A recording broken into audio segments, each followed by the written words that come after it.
Hi everybody, welcome to December's video. This one, well, it's Christmas. Merry Christmas. I hope you all have a lovely holiday for those of you who are going to be celebrating Christmas holidays. Christmas holidays are fraught with danger, usually because you have to invite family and friends over, and because of the family politics or occasionally friendship politics, you invite some people whose opinions or behaviours you may not necessarily agree with. How do we deal with that kind of thing?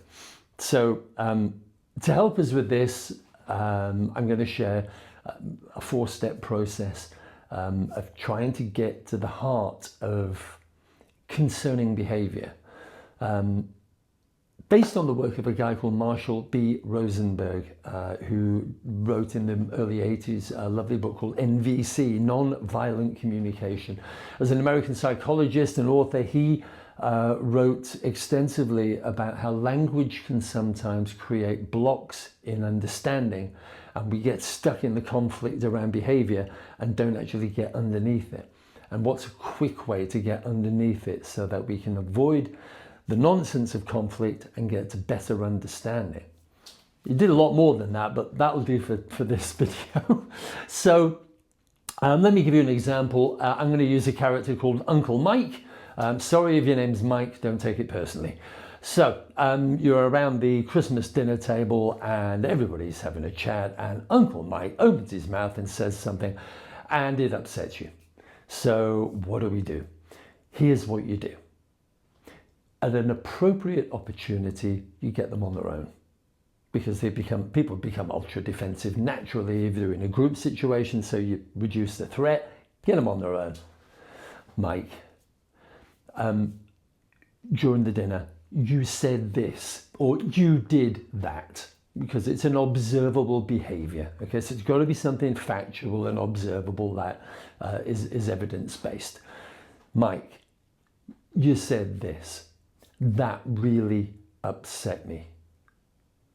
So we convert the impact of that behavior on you so that you're telling them what the effect was. Is that what you meant to happen? Notice what that question does. That question then doesn't just say, you're always doing this, Mike, and every time you come around here, you say something outrageous and it all, not going there. What we do is, what was your intent? What did you mean? Is that what you meant to happen? Because occasionally we say stuff and it has an intent, an impact rather, that you didn't intend. You know, if you've ever sent an email to somebody, yeah, you send the email, you send it off, and then the phone rings and they come back to you going, ah, blah, blah. And then notice what you do. You defend what you meant. You defend your intent. No, I'm sorry, no, that's not what I meant at all. You've misread it or misunderstood it or misinterpreted it. What I actually meant was, and we have that conversation. We defend our intent. So rather than attack behavior, seek for understanding around the intent by making the inquiry. So this is what you did, Mike. Is that what you meant to happen? And they'll probably go, no, I'm sorry. No, I read this thing and I was just frustrated. Or, sorry, I've had a couple too many. Or maybe, in the worst possible scenario, yeah, I did. Because I think all X's are Y, or whatever it happens to be. That might have upset you.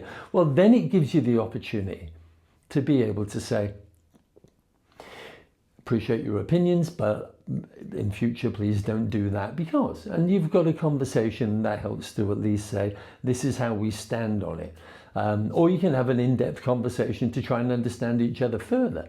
What is it that drives that? Why do you think that? What sits behind that? Well, tell me more about why. So you can do the whole unpacking of it, but you do it in a safe environment, do it one-to-one, it's not around the dinner table. So that's kind of the process. Now, I'm using this as a Christmas thing, but obviously you could be running a meeting, you could be facilitating a training session, you could be talking to a team member, or it could just be somebody down the pub. How do we deal with it? We do this. So this is the kind of the four-step thing. Now, this is my version of some of the aspects of Rosenberg's work, but I encourage you to read some of his stuff because I think it's wonderful.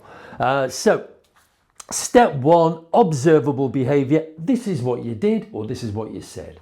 And then the impact on you. Now, let's just say as an example, somebody said something and somebody in the room got really upset. Maybe it's offended somebody else, might not have offended you, but you're facilitating the session or leading your team or whatever. Well, the impact on you was that you felt bad for them because you could see they were visibly upset. So it's always about the impact on you, even though it might be affecting somebody else. So the impact on you. So this is what you did. This is how I felt. That made me angry, or that made me embarrassed, or whatever. And then we inquire for intent. Was that your intent? If that sounds a bit informal, I'm sorry, was that your intent, Mike? If that doesn't sound natural coming out of your mouth, then maybe you can come up with, so was that what you meant to happen? Is that what you meant? So get to the meaning, get to the intent behind it. Is that what you wanted to happen? And then step 4, explore that intent. So was that what you meant to happen? No. What did you intend? What did you mean? What were you trying to get to? And it's at that point that we usually find what was really driving the behavior. I'm sorry, I've had a terrible morning.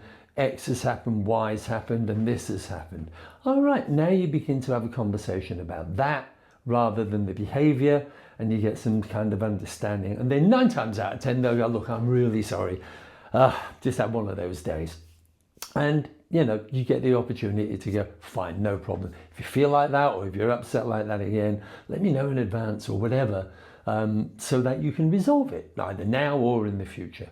So this is the 4-step process.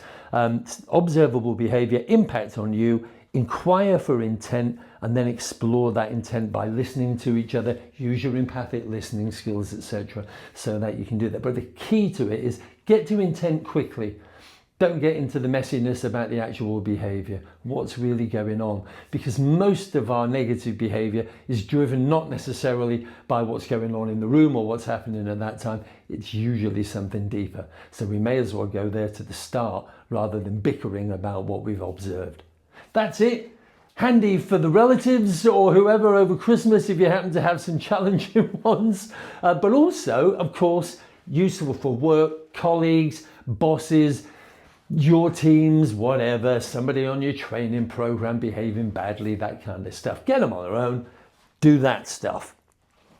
That is December's video. I hope you all have a fantastic Christmas holiday. I'm looking forward to 2025, starting to put some stuff in the diary now at the Natural Learning Company. Looking forward to some exciting stuff for next year. I'll keep putting out the videos, of course, and if there is anything that you want, as in, well, can you talk about this or this, then please let me know, and I'm always happy to put it into the videos. And of course, well, you know where you are if you need us for anything. The website is there, www.thenaturallearningcompany.com. And these videos are also on there on YouTube. You'll see a little button, and you can click on those if you want to go back to any of the other previous videos. And for those of you who are going, who the hell are you? I just clicked on this randomly on LinkedIn. My name is Colin Gaffney. I'm the Managing Director of the Natural Learning Company, and we do facilitation, leadership, communication, and change. I don't normally use this platform to advertise, but I just suddenly realized, what if you've just dropped in? That's what this is about. It's not a selling platform. It's just giving away some stuff that might come in handy. And for those who've worked with me in the past, it's an opportunity to go back on some tools and techniques that you might have experienced in our workshops. Right, that's enough of that waffle. Have a great time. See you in January. Thanks a lot.